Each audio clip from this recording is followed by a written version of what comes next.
Alors aujourd'hui, notre café scientifique est supporté financièrement et idéalement aussi par les instituts de recherche en santé du Canada, les IRSC. Les IRSC, c'est un organisme subventionnaire.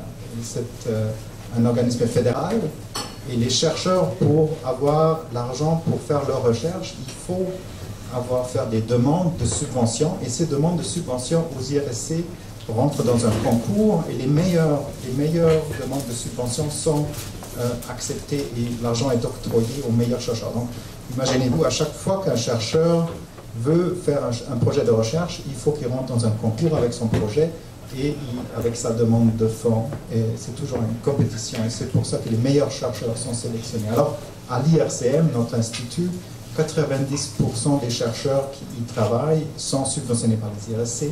Et aujourd'hui, les chercheurs qui vous présentent la thématique sur l'hypertension et sur la pression sont des chercheurs subventionnés par les IRSC. Donc, ici, un grand merci aux IRSC. J'espère qu'ils vont l'entendre à Ottawa, parce que c'est là où ils sont localisés. Bon, je vais dans la caméra. Merci aux IRSC.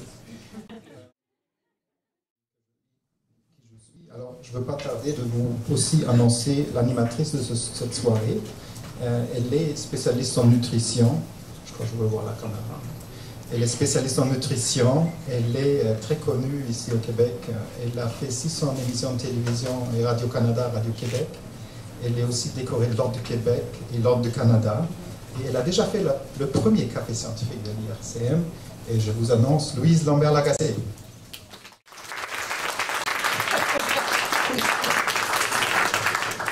Merci, Dr. Leroy. Et merci à l'IRCM pour m'avoir confié ce deuxième mandat d'animatrice de café scientifique. C'est un beau mandat, parce que j'en apprends autant que tous vous autres qui assistez. Merci aux participants, parce que vous êtes venus nombreux ce soir, encore plus nombreux qu'au mois de novembre.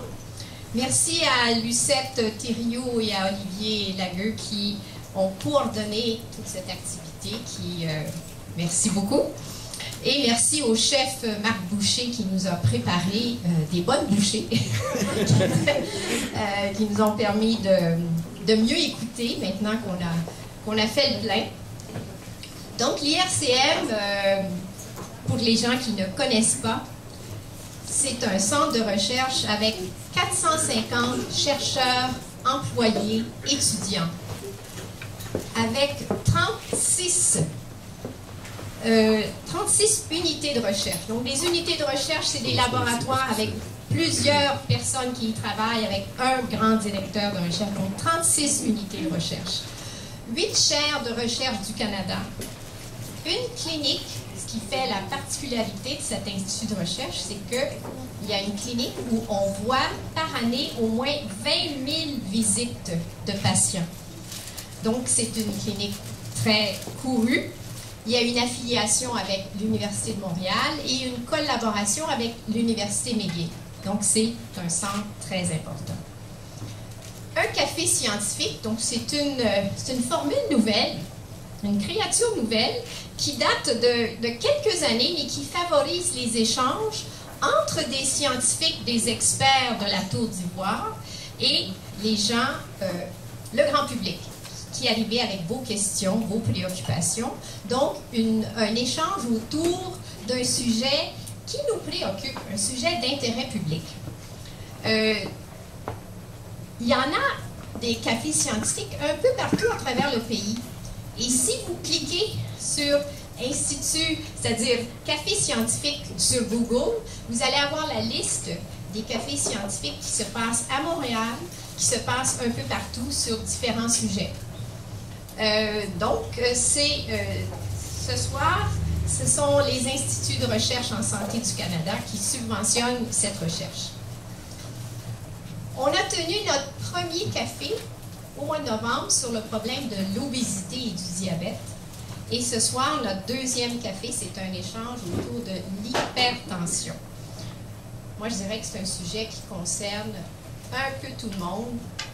Et je gage que parmi vous, vous avez tous une ou deux personnes autour de vous qui ont un problème d'hypertension. parce qu'on dit qu'il y a 5 millions de Canadiens qui souffrent d'hypertension et que le problème, certains disent même qu'il y aura de 9 à 10 personnes qui souffrent de ce problème en avançant en âge si on ne change pas, si on ne modifie pas nos habitudes de vie. On a la chance ce soir pour parler de ce grand sujet, d'avoir des chercheurs exceptionnels avec nous et des cliniciens et cliniciennes d'expérience. Donc, on a 5 experts qui vont parler chacun leur tour sur un sujet, sur un aspect de l'hypertension et qui vont répondre à vos questions par la suite.